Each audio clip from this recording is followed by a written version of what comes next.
welcome to my Breathe and Fight channel again. It is me, the master of introspection and over-analyzing things.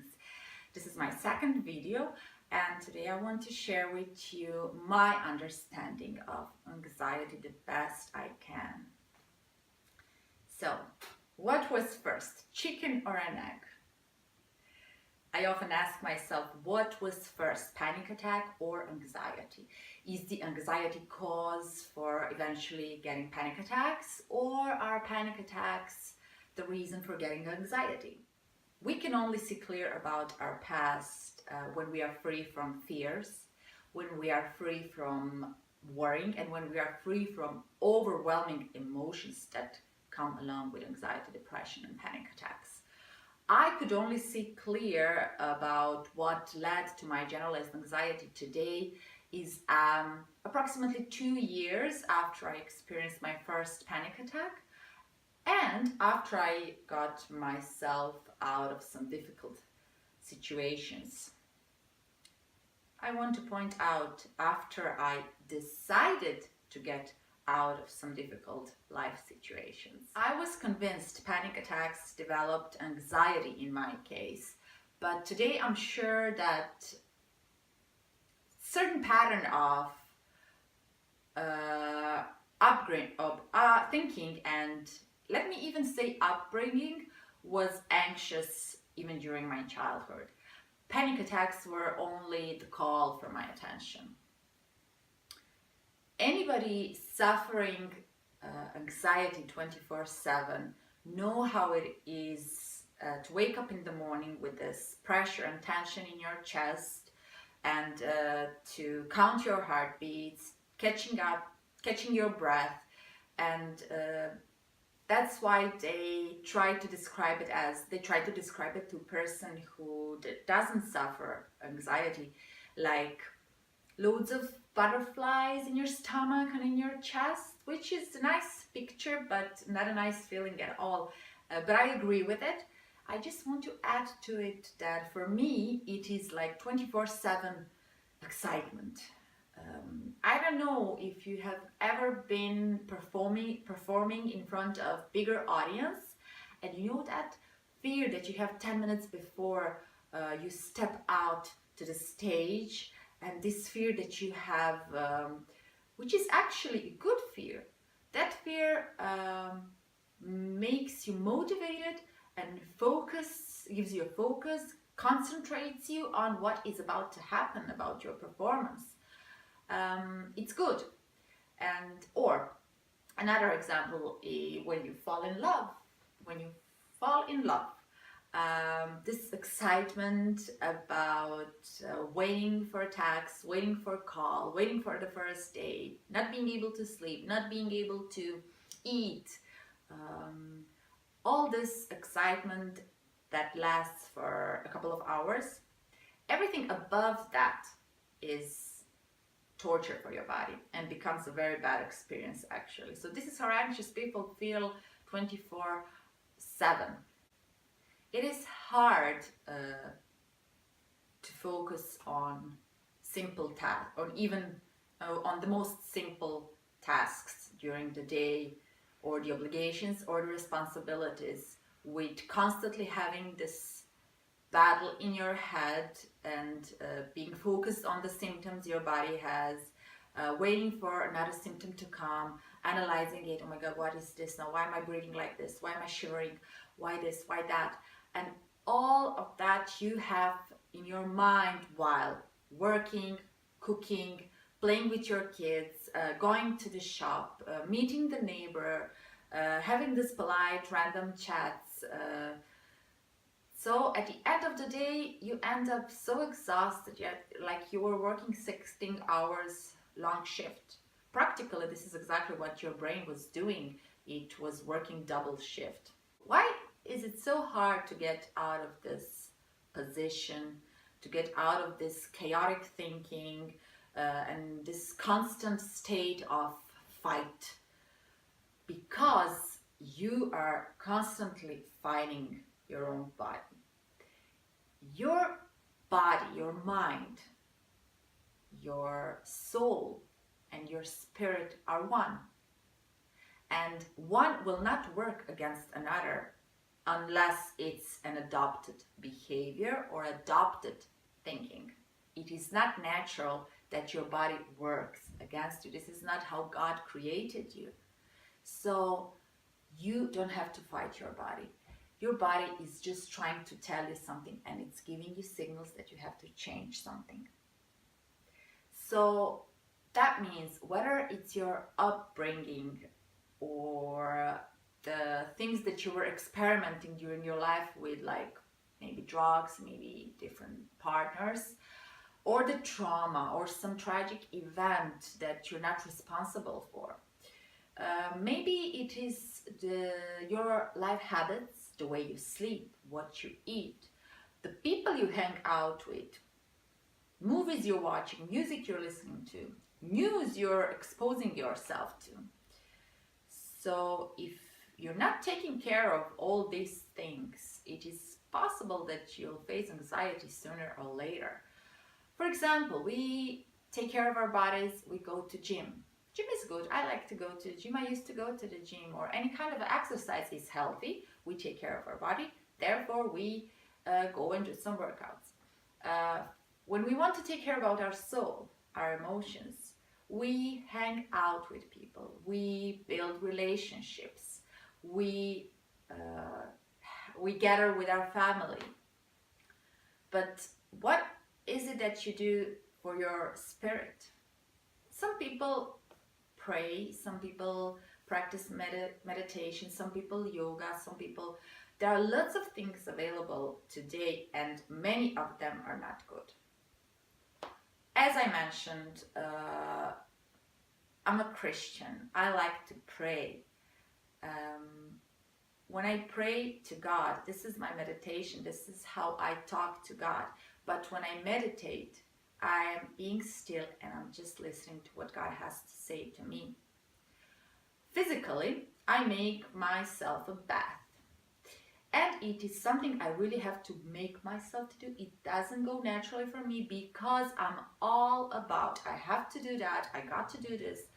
I'm also like that. And literally I have to make myself go and relax. And I do it. This is how I take care of my spirit. I learn how to say, that's enough. I don't care about the dishes. I don't care about the flowers. I don't care about any of you. I'm gonna have a bath now. And I make myself a bath. I light up the candles. I put lavender oil in my bath.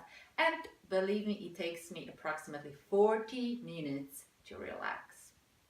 But I do it anyway.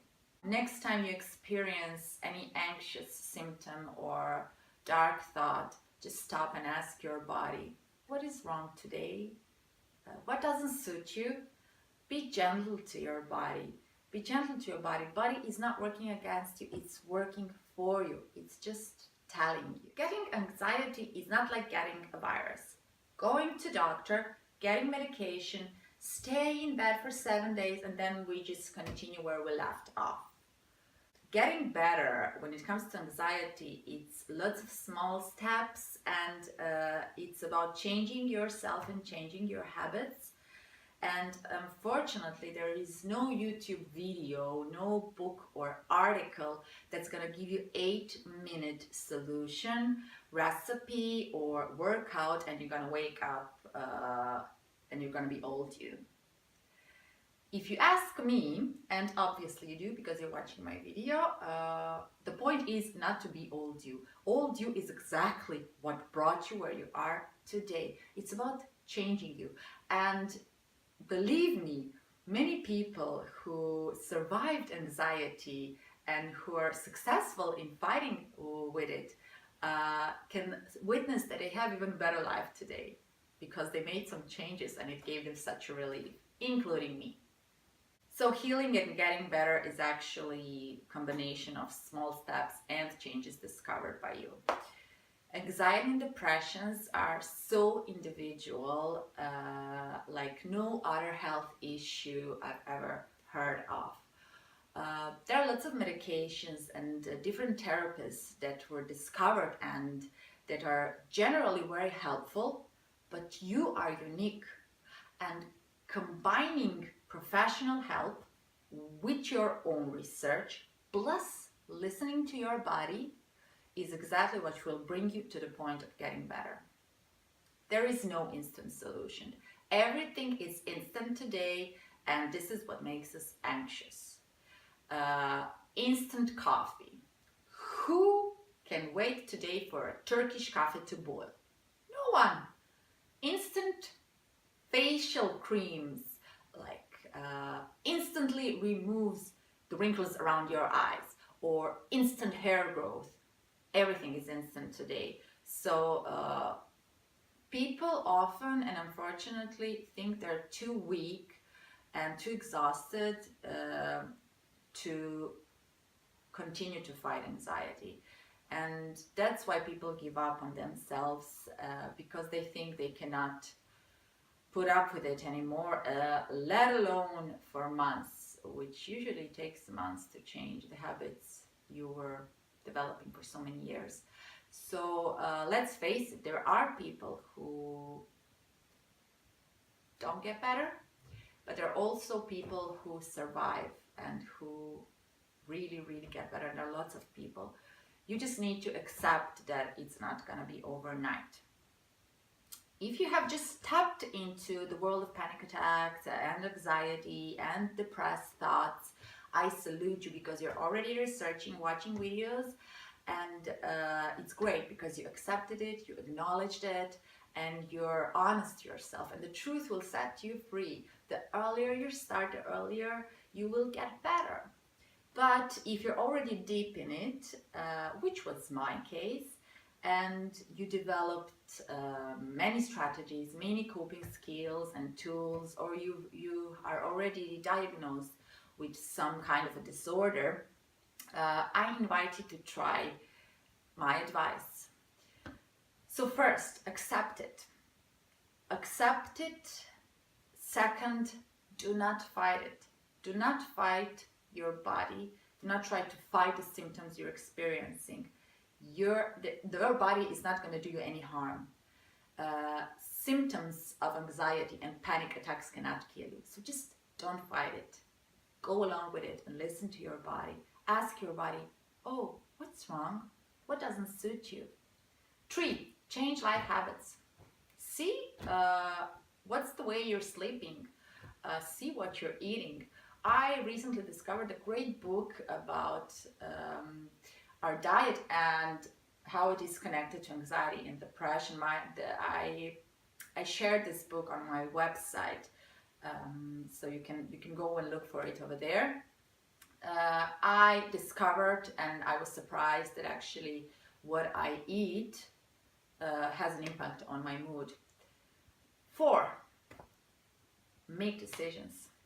Unfortunately, it is not possible to get rid of anxiety and stress and panic attacks if there is some bigger problem in your life that you don't want to deal with. If you ended up in a relationship with that it's not good, or you're working at the job that you don't want to work, so it's time to make changes. Maybe it's just that you have to get rid of some things, of some people, of some bad habits, and your healing process will start there. 5th, breathe. When you feel like you cannot do anything, just be gentle to yourself again. Do not judge yourself, just breathe. You have 1 day to stay in your bed, not more than that. 1 day, breathe, and then again fight. If it doesn't work, if all of this doesn't work, keep looking, keep researching for another book, another article, another YouTube survivor, or professionals talking about it. There are hundreds of us here, and thank God we have this internet, so let's use it for good. Just keep going, okay? I invite you to support and to share this video and follow me on other social medias. Links you have below in the description. If you like this video, let me know. If you didn't like this video, don't let me know, because I suffer anxiety. Just kidding. You're free to comment, suggest maybe the next topics, or ask questions. And of course, you're welcome to subscribe on my website, to subscribe subscribe on my YouTube channel, I want to point out one thing. The other day I had a friend asking me, how much does it cost when subscribing to your channel or website? I was like, no, it doesn't cost anything. So subscribing doesn't mean that you have to pay for something. Pressing the subscribe button or registering, it means only that you will follow all of my posts and videos that I share. That's all. So subscribe. Thanks.